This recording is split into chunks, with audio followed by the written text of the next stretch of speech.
Yes, strong commentary coming in the State of the Economy article of the Reserve Bank of India's monthly bulletin, and this is prepared along with central bank officials, but with former RBI Deputy Governor Michael Patra. And Indian economy is poised to rebound on stronger domestic demand, and that is the word which is coming in from this article.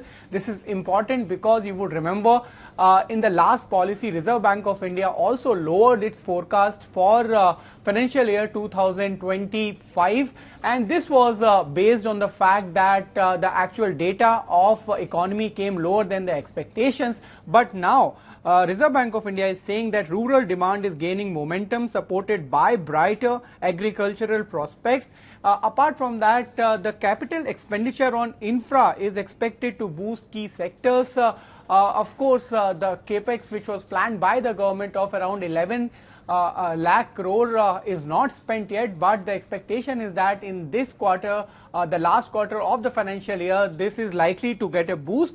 And rising input cost in manufacturing and global headwinds do pose a risk to growth, but overall, if you see the nowcast of Reserve Bank of India, it is forecasting 6.2% growth for Q3 financial year 2025. The actual data is yet to arrive, but this number is coming in more than 6% in the nowcast data. But it will be interesting to see what guidance is given in the next monetary policy, which is set to be revealed on February 7.